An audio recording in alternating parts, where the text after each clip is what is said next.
The rain hadn't stopped for hours. Outside St. Gabriel's General Hospital in Portland, Oregon, the city lay drowned in a blur of gray sheets of water spilling from the sky, bouncing off sidewalks, turning streets into rivers of reflection. The emergency room, usually chaotic even at midnight, was unnervingly quiet.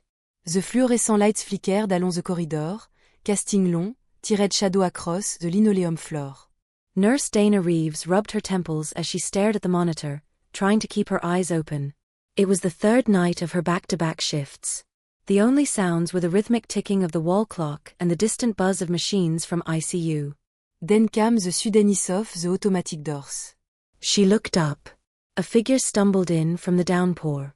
It was a young woman, early 20s, soaked to the bone. Her long, dark hair clung to her face like seaweed. She clutched her abdomen with one hand and used the other to hold onto the wall as if gravity was working against her. Her hospital gown, or whatever was left of it, was drenched and see-through, revealing pale skin underneath. Her lips were blue, her skin almost translucent. But her eyes, they were wide open, wild with fear. "Help me," she whispered. The voice barely made it past her lips. "Please, don't let him find me." Then she collapsed. Dana shot to her feet. Code blue. "We need Trauma Bay 2 now." Within seconds, the air was awake. A team of nurses and doctors swarmed around the young woman as she was lifted onto a gurney and rushed toward the trauma unit. Dr. Marcus Allen, recently transferred from Chicago and already known for his calm under pressure, arrived mid-sprint, pulling on gloves and ordering vitals. "Female, approximately 22, Dana briefed him. "Unconscious, hypothermic, signs of shock. She was holding her lower abdomen. No ID on her. Let's get fluids in. Temp, BP, full lab, tox screen. Prep for ultrasound. We need to know what's going on inside her." The girl's body was shivering, but her skin was cold to the touch. Her pulse was thready. When Dr. Allen gently moved the blanket away from her lower body, he stopped. A faint odor, faint but sickly, metallic and rotten, rose from under the wet layers of fabric. "Get me a mask," he said, voice sharp. As they peeled back the sodden clothing, the trauma room fell silent. Dana gasped, covering her mouth. Between the girl's legs, her lower abdomen was inflamed, red and swollen. But it wasn't the swelling that made everyone freeze. It was the movement. Tiny white, wriggling organisms, maggot-like, crawled over a raw ulcerated wound near her pelvic region.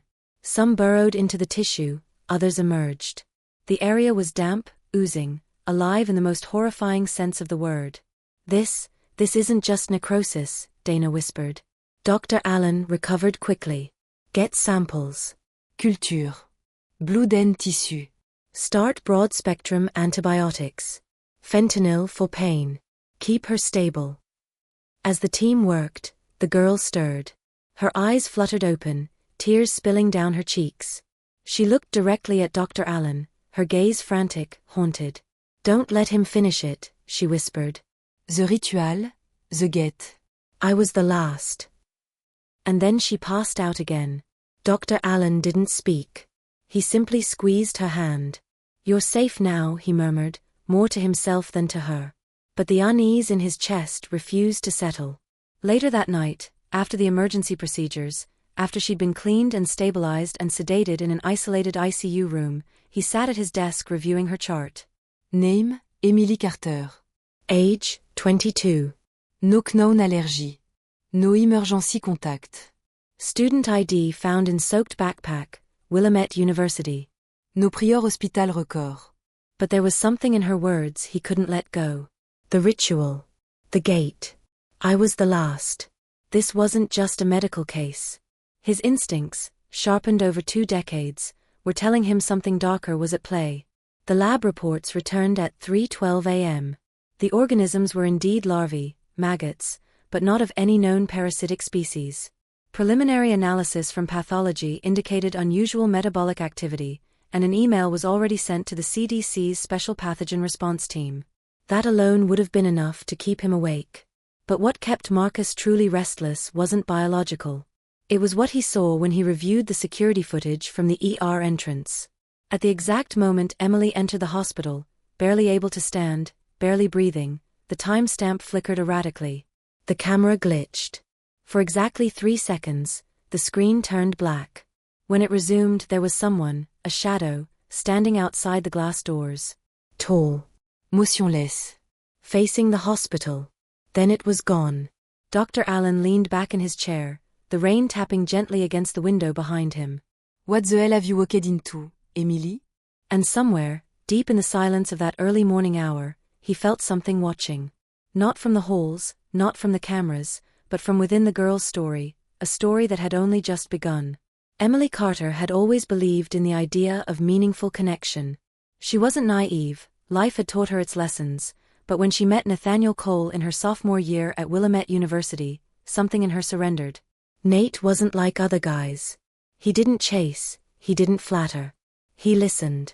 When he looked at her, he didn't just see her, he studied her, like she was a question he'd been waiting to ask his whole life.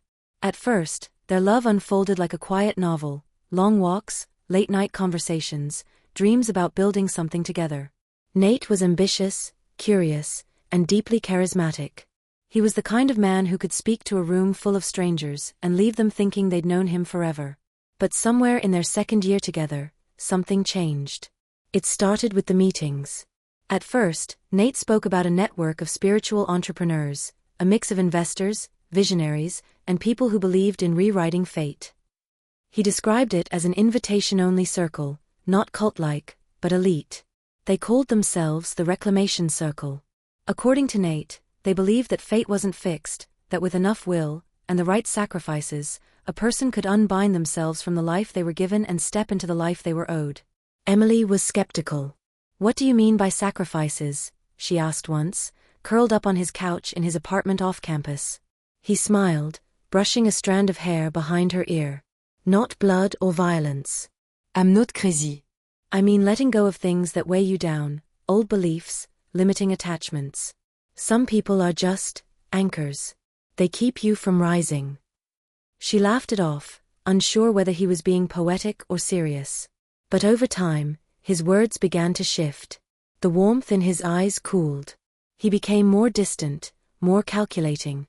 Their intimacy felt transactional, loving when he wanted something, cold when he didn't. Then came the night everything unraveled. Emily remembered it clearly. Late March. Rain tapping against her dorm window. She'd just come back from a weekend visiting her mother and stopped by Nate's place unannounced. His door was unlocked. Inside, his apartment was dark, except for the soft glow of candlelight coming from the living room. She heard murmurs, low, rhythmic chanting. At first, she thought he was with someone. But as she stepped closer, the voices stopped. Nate was sitting cross-legged on the floor, shirtless, a small wooden box in front of him. Around him, symbols drawn in chalk covered the hardwood floor, intersecting circles, angular scripts, and what looked like an eye enclosed in a triangle. He didn't flinch when he saw her. "Why are you here?" he asked. I wanted to surprise you. You shouldn't be here tonight. Emily looked around. What is this? He stood slowly, brushing chalk from his hands. "It's called alignment. The circle helps members anchor intention into form." You speak into what you want. You offer what you don't. She stared at him, unease crawling up her spine. You mean a ritual? "I mean a contract," he said. "One that sets you free." They argued. She wanted answers. He offered riddles. And when she turned to leave, he said something she never forgot. "You have no idea what you are, Emily. You're not just a person. You're a vessel." 3 days later, they slept together, what she thought was a reconciliation. But after that night, he vanished. Stopped answering calls. Deleted his socials. Gone. Then the symptoms started. The pain was dull at first, pressure in her lower abdomen, occasional nausea. But it escalated. Crawling sensation. Random bruising. Strange dreams, always the same imagery, dark hallways, flickering lights, and a door at the end she was too afraid to open. Her first hospital visit turned up nothing. They chalked it up to stress, anxiety, maybe psychosomatic illness. But Emily knew something was wrong. She started documenting everything. Body temperature, food craving, nightmares. In desperation, She returned to Nate's apartment building. He was gone. Moved out weeks earlier. No forwarding address. But the landlord let her into the empty unit. There, behind a loose panel in the closet, she found a small metal case, one that hadn't been removed. Inside was a flash drive. Back in her dorm, hands shaking, she opened the contents. One folder.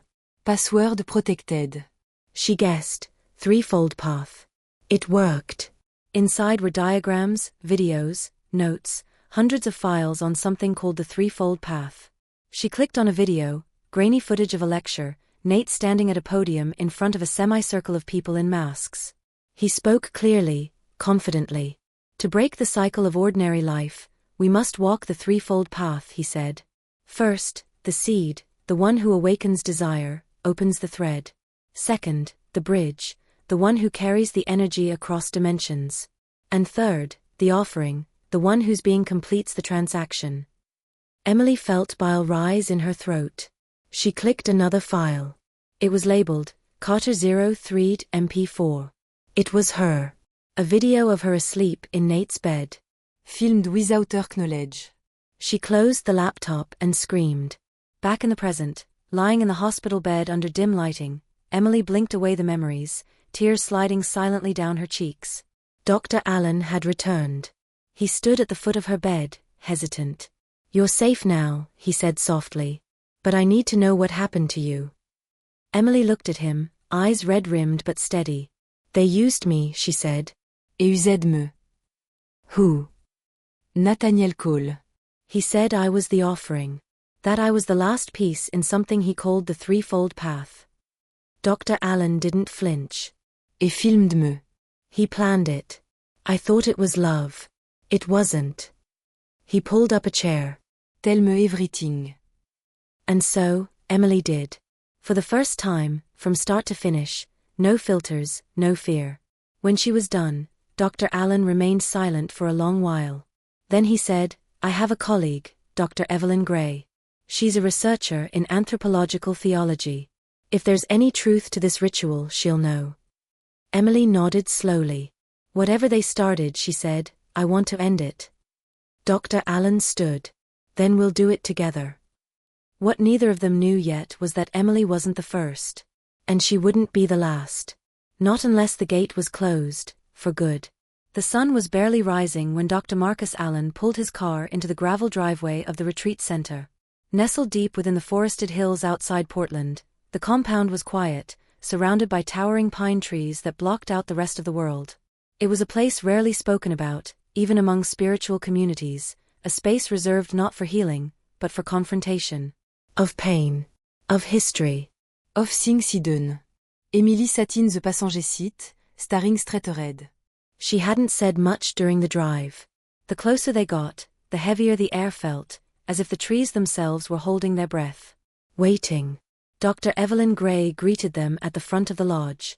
In her early 60s, she had the sharpness of a scholar and the presence of someone who had long stopped fearing the darkness.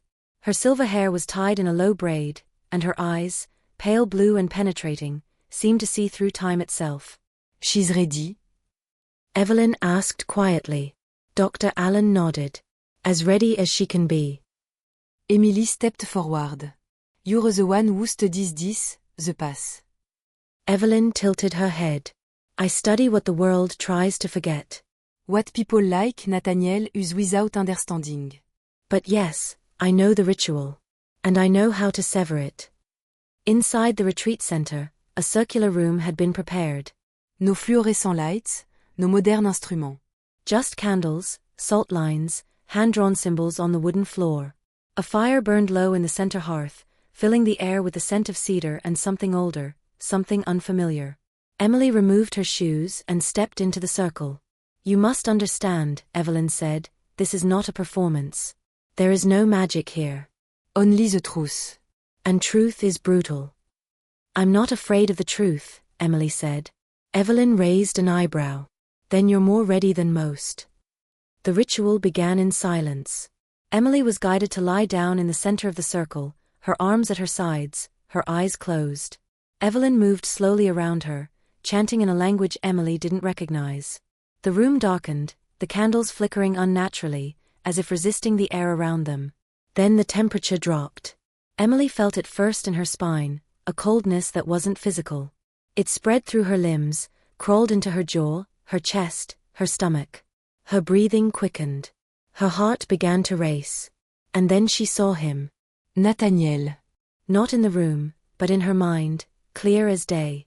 Standing just beyond her reach, wearing the same calm, calculating expression he had the night of the ritual in his apartment. His arms were open. "You came back," he said. "I knew you would. We're not finished." Emily tried to speak, but her mouth wouldn't move. Her body was frozen. Only her thoughts could scream. "You were the perfect offering," he continued, stepping closer. "Do you know how rare that is? You opened everything. The pass, the gate, the energy. You completed it. You gave me power. No," she managed to whisper inside her own mind. You stole it." He smiled. "That's what power is, Emily. It's never given. It's taken." But then, the image shifted. From behind Nathaniel, another figure emerged. Emily froze. It was herself. A second Emily, identical in every way, but her expression was hollow. Her eyes were wide with sorrow, and her lips trembled as she spoke. "He loved us. He needed us. And we let him go." Emily shook her head. "That's not me." The double stepped forward. "But it is. I'm the part of you that still misses him. That still wonders if it was real. If any of it mattered." "You're not real," Emily said. "I'm the part you buried," the double whispered. "The part that wants to believe the pain was worth it. Because if it wasn't, then what are we? Just a girl used and discarded." Emily's throat tightened. The pain of it, the truth of it, hit her like a wave. She had loved him. Even through the manipulation, the control, the lies. Somewhere deep inside, a part of her had clung to the illusion because letting go meant facing the terrifying possibility that none of it had ever been real. That she had been nothing more than a vessel. "I was never enough," the double said, tears streaming down her face. "And neither are you." Emily looked up, her fists clenched. "No," she said. "You're wrong." The double blinked. "We were always enough," Emily said. "Even before him. Especially without him." The temperature in the room shifted. The candles roared to life. The wind that had been circling the lodge fell silent. Nathaniel vanished. The double faded. And Emily opened her eyes. Dr. Evelyn stood over her, her expression unreadable. "You saw him?" Emily nodded. "And yourself?" "Yes," Emily whispered. "The part of me that still wanted him." Evelyn placed a warm hand on her shoulder. "Then you've passed through. The gate is closed." Emily sat up slowly. Her body ached, but it was a clean ache, like the soreness after surviving something fierce. "You may feel weak," Evelyn said. "But weakness isn't failure. It's the proof that you fought." Dr. Allen helped her to her feet. "How do you feel?" Emily looked around the room. Everything felt sharper. The air tasted different. And for the first time in weeks, she didn't feel like something was crawling beneath her skin. "Lighter," she said. "And angry." Evelyn nodded. "Good. Hold on to that. You'll need it." As they prepared to leave, Emily paused at the doorway. "If the ritual's broken, does that mean it's over?" Evelyn hesitated. "For you, the bond is broken. But the circle, the ones who orchestrate it, are still out there. And there's something else." "What?" Evelyn looked her in the eyes. "You weren't the only offering. You were just the one who got away." Emily stepped out into the sunlight, the morning finally breaking through the trees. Her breath caught in her chest, not from fear, but from something else. Determination. She was done being the sacrifice. Now, she would become the gatekeeper. The address led them to a shuttered wellness retreat tucked deep in the Cascades.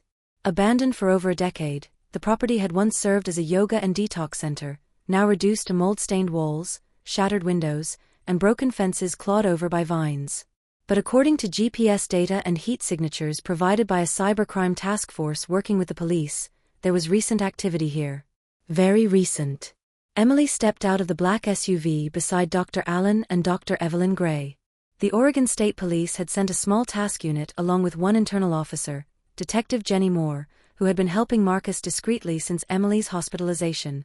Thermal scan shows one heat source in the main building, Jenny reported, checking her tablet. Human-sized. Stationary. Probably restrained. Sophia, Emily said. Evelyn nodded. And if she's still alive, they haven't completed the second cycle yet. They moved quietly toward the building. The air was heavy with moisture, the smell of wet wood and mildew wrapping around them like a second skin. The main entrance creaked open under Jenny's touch. Inside, the lobby was gutted, empty except for a rotting couch and a broken chandelier dangling like a corpse. The team moved slowly, weapons drawn. Down the main hallway, beneath flickering emergency lights powered by an unknown generator, they found the ritual room. It wasn't large, maybe 30 feet across, but the space had been carefully prepared. Salt lines had been drawn on the floor. Symbols traced in ash. Candles in black holders burned low around the perimeter. At the center, tied to a chair with crimson silk, sat Sophia Lynn. She was barely conscious. Her head lolled to one side, and her lips were cracked. Her arms trembled weakly against the restraints. Emily ran forward, but Evelyn held her back. The circle is sealed. Evelyn began muttering an incantation under her breath, tracing a countersymbol into the air with her fingers. The candle flames hissed, and one by one, they extinguished. Now, Evelyn said. Emily rushed forward, kneeling in front of Sophia. Hey, you're okay. We're here. I've got you. Sophia blinked slowly, her pupils dilated. He's still here, she whispered. What? Emily asked, but before she could turn around, a voice echoed through the chamber. You always come back, Emily. I knew you would. Nathaniel Cole stood in the doorway, illuminated by the hallway light behind him. He was dressed in black, his hair longer now, unkempt. But his presence was unmistakable, calm, collected, and completely devoid of remorse. Let her go, Dr. Allen ordered, raising his weapon. Nate smiled. Guns. How disappointingly human of you. We're not playing your game anymore, Evelyn said. The bond between you and Emily is severed. The gate is closed. Nathaniel looked at Emily, head tilted. Is it? Then why are you here? Emily stood slowly. Because I remember what it felt like to be in that chair. Nate took a step forward, and without warning, pulled a blade from his coat, long, curved, ceremonial. I didn't come to negotiate, he said, grabbing Sophia and pulling her back into the circle. This gate doesn't need Emily anymore. Sophia's the bridge. I just need one more cut. Guns raised. Tension snapped tight. Take one step and we fire, Marcus warned. But then the power in the building went out. Total darkness. Seconds passed in breathless silence. Then a single shot echoed. Flashlights flicked on. Sophia screamed. Nate was gone. Detective Jenny Moore stood over the chair, holding her side. Blood leaked through her shirt. What happened? Marcus asked. I think he stabbed me, Jenny gasped. Emily knelt beside her. Where is he? Jenny's eyes darted toward the shadows. He ran. Through the east hall. Go. Marcus and two officers sprinted down the corridor. But Evelyn didn't move. Her eyes were on Jenny. On the wound. On the pattern of blood. Emily, she said slowly. Step away from her. Emily looked up. She's hurt. No, Evelyn said. She's lying. Jenny suddenly moved. In one swift motion she stood, pulling a second blade from her boot and lunging at Evelyn. But Evelyn was faster. With a flick of her wrist and a muttered chant, a burst of wind knocked Jenny back against the wall, slamming her into the salt lines, disrupting the circle. You were one of them, Evelyn said coldly. All along. Jenny spat blood, smiling. The circle doesn't die. We just change masks. Emily stared at her, stunned. You knew what they did to me. To Sophia. I believed in it, Jenny hissed. And so did Nate. He was going to finish the cycle. Now look at you, pretending to be some savior. You were meant to open the gate, not close it. Emily stood tall. I was meant to survive. Footsteps thundered back down the hallway. Marcus returned, out of breath. He's gone. Vanished. Let him run, Evelyn said. He'll come back for the ritual. They always do. It's a cycle. And cycles demand closure. They helped Sophia into a stretcher. She was weak, but her breathing had steadied. As the team exited the retreat center, sirens wailed in the distance, backup arriving. Marcus turned to Emily. You okay? Emily nodded. No more running. Behind them, the retreat building stood in eerie silence, the broken circle still glowing faintly under the blackened candles. Nathaniel Cole was gone, but not defeated. And the game was no longer about power. It was about who would seal the gate first. 2 weeks had passed since the failed ritual in the Cascades. The media barely caught wind of it. Official reports cited a deranged suspect fleeing the scene, with no mention of the symbols carved into the floor, the knives etched with prayers, or the woman who had nearly become another offering. But Emily remembered everything. She had returned to Portland changed. Not healed. Not whole. But awake. And for the first time since she had collapsed on the floor of St. Gabriel's, she knew who she was. Not a vessel. Not a victim. But a witness. And a warning. The trauma hadn't disappeared. The nightmares still came, though now they faded faster in the daylight. But the fear no longer ruled her. What had been done to her could not be undone. But it could be transformed. Sophia Lynn had recovered quickly. The two of them met often, first at coffee shops, then in quiet libraries, and eventually in a small rented co-working space where Emily pinned a piece of paper to the wall. 3 words, handwritten in black ink. The Gatekeeper Initiative. It started as a support circle. Survivors of spiritual exploitation, cult escapees, victims of psychological coercion. But it grew fast. Emily spoke at a university conference. Then on a podcast. Then a TEDx talk. She never named Nathaniel directly. But her words struck deep. They don't come to you as monsters. They come wearing your desires. They tell you you're chosen, special, destined. They don't force you into the ritual. They let you think it was your idea. The audience had been silent. Then thunderous applause. She wasn't alone anymore. Neither were the others. One day, a man handed her a letter after a workshop. No name. Just a sealed envelope with no return address. Inside was a photograph. Black and white. Blurry. 3 figures in robes. Candles. A symbol on the wall she hadn't seen in months. 3 overlapping circles, like a Venn diagram drawn in blood. Below the photo was a single line. The gate was never closed. It was just delayed. Emily stared at it for a long time. Later that night, she forwarded the image to Evelyn and Marcus. No words. Just the file. Evelyn called immediately. They're regrouping, she said. They'll come back smarter. Let them, Emily replied. She had no illusion that the circle was truly gone. People like Nathaniel didn't need numbers, they only needed belief. The reclamation circle had existed long before him, and it would exist after. But now, it would have to go through her. In the following weeks, Emily refined her message. Her talks weren't about fear. They were about recognition.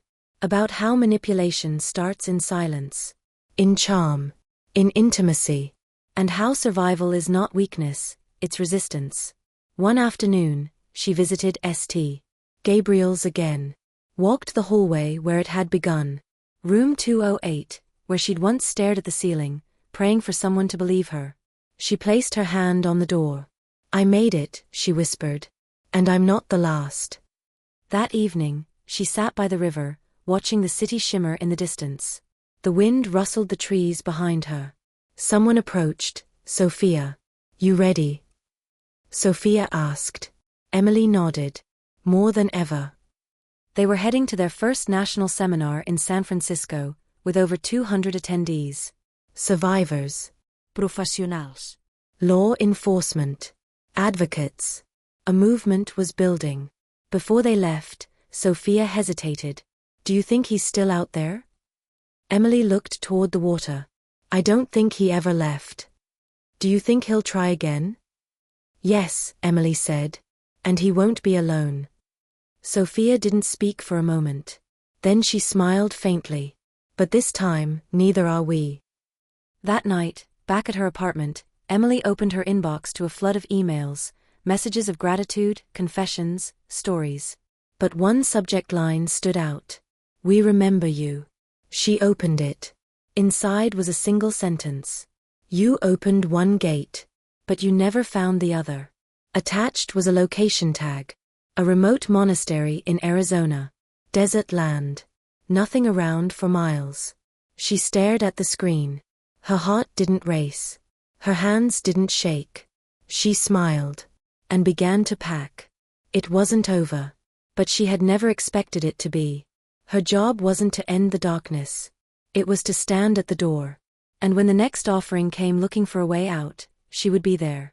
Not to fight for them, but to remind them they could fight for themselves. Emily Carter was no longer a sacrifice. She was the gatekeeper. And the door would never be left unguarded again.